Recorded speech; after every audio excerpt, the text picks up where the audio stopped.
Hey, I'm James from the aptly named Smoking Dad Barbecue, and today I am doing some mods on the Weber Smokey Mountain. Now, the Weber Smokey Mountain, it was apparent to me in a recent trip to Memphis in May, the versatility and the powerhouse smoker that the Weber Smokey Mountain is, along with the barrel smokers. But while I was in Memphis, I came across a bunch of people using mods from the team at Hunsaker Smokers. So if they were maybe using a Hunsaker barrel, and or if they had something like a Weber Smokey Mountain, they had installed a number of these mods. And ever since I saw them in action, I've been dying to get them on my own Smokey Mountain. Now, quick backstory, if you didn't know this, I've actually used a Weber Smokey Mountain years ago, before I ever got into the Kamado space. But there's a couple things about the Smokey Mountain at that time that steered me more into the Kamado form factor. Things like the fuel efficiency of a Kamado, the ease of temperature control and regulation, along with a couple of things like moving it around in the yard. So the Smokey Mountain doesn't come with wheels. So I went to Home Depot, picked up a couple wheels, got out my power drill, and was able to punch a couple holes in the bottom. And now you can see we're able to solve the lack of being able to roll the Smokey Mountain throughout the backyard. The other issue, unlike some of the premium kettle models or the Weber Summit or any of the Kamados that I use in the backyard, is the lack of storage for the dome once that's open. This may not seem like a big issue when it's brand new, but the minute that you get a little bit of grease going on, as we've got for today's cook, we're going to be doing some amazing beef back ribs on the Hunsaker smoking accessory, which is going to give us a whole bunch more versatility in terms of hanging some proteins directly over the coals. Again, another staple that I saw in Memphis in May in terms of many competition teams using that, so I wanted to pick that up for my own Smokey Mountain in the backyard. But having a place to store the dome was another critical thing on the checklist. If you're like me and cooking on paver stones or something like that in your backyard, the idea of having a grease circle to remove every time you want to take the dome off and set it down, the novelty wears out quick. So when I checked out the Hunsaker webpage, they had a complete section dedicated to the Weber Smokey Mountain with accessories like the hinge and dome kit that we're going to install today, along with numerous hanging racks and hooks. And so today I'm going to use the heavier gauge hooks for something like our beef ribs, but I've already tested out the thinner gauge hooks and tried even this rack and was able to get it to fit inside of my Kamado Joe Big Joe Series 1, where I hung 4 racks of St. Louis ribs. So now that you're all caught up on the mods and the action for today, let's get started by adding some smoking wood. I always prefer, like always, to place my smoking wood on the bottom, cover that up with some fresh Fogo, and then grab my grill blazer or grill gun and fire that up so we have a nice clean hot fire in the center. In terms of getting the ribs ready, I started those earlier this morning. I found with my Ultimate SPG rub that this is amazing for things like brisket. I built this off of my family and friends' favorite things from Goldie's, Franklin's, along with Black's. I share that for free on the website if you want to go check that out. The updated ratios, if I ever make any changes, it's all in one place. So we took a little bit of everything that our friends and family liked from each of those 3 rubs.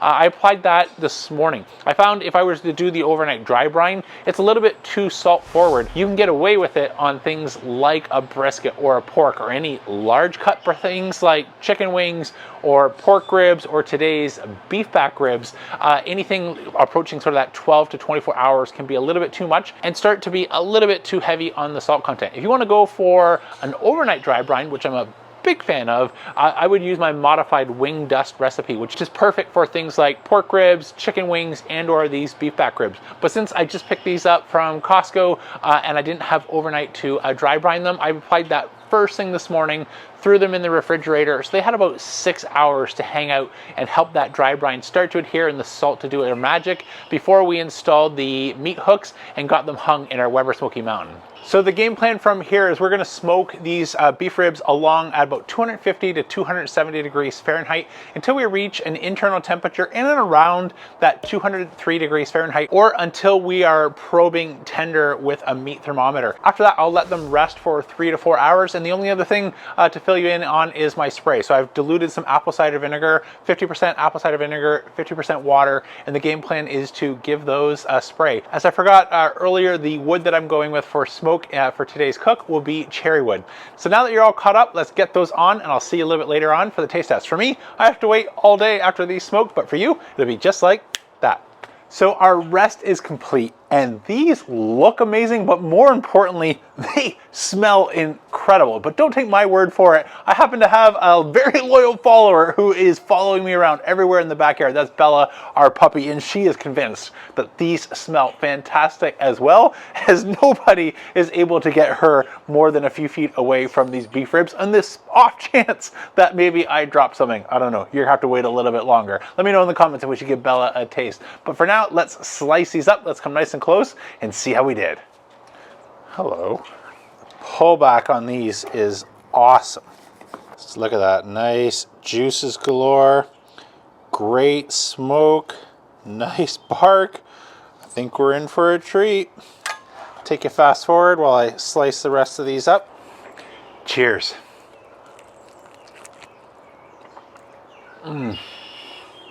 What? These are ridiculously good. Perfect bite through. Speaking of bite through, I'm going for another bite. These are so good.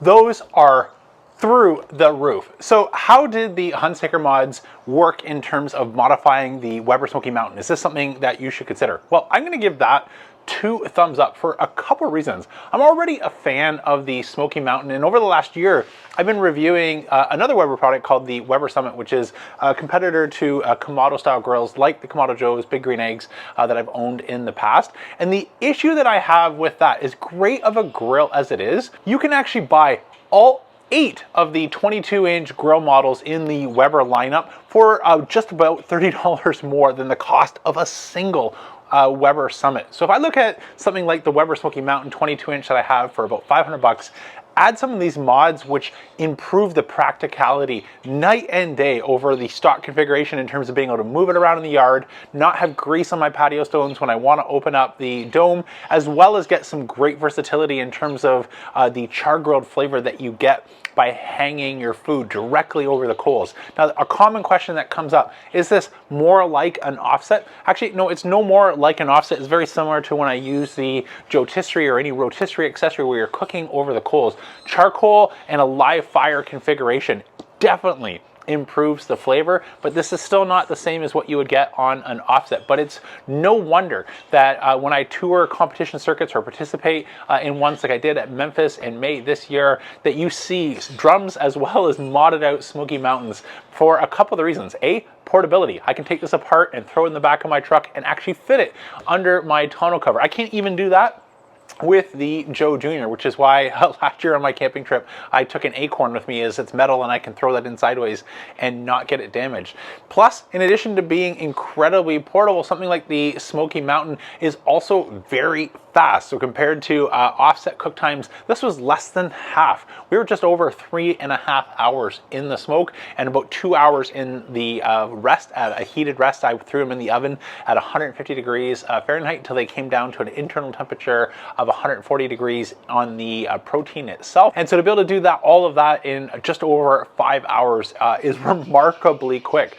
To prove this point, Jeremy from Mad Scientist Barbecue actually did an experiment where he cooked a brisket while waiting in line at Franklin's using a drum smoker, and he was able to pull it off. So while you definitely have a few trade-offs by going incredibly quick, the speed and portability of these, it's no wonder that they are taking over the competition circuit. So a big thanks to Mark from Hunsaker Smokers, who challenged me and said, James, I bet I can improve your Weber Smokey Mountain experience with some of these accessories that address some of the versatility and ease of use issues that come up with a grill like the Weber Smokey Mountain. Absolutely, Mark, you're 100% right. So if you haven't already, go check out the link down below. I'll put a link to the Hunsaker website. If you have a Smokey Mountain or are thinking of getting a Smokey Mountain, Mark and his team have an amazing set of upgrades or accessories to get even more out of your experience. That's it for today. I'm James from Smoking Dad Barbecue signing off. Remember, don't be afraid to fire it up.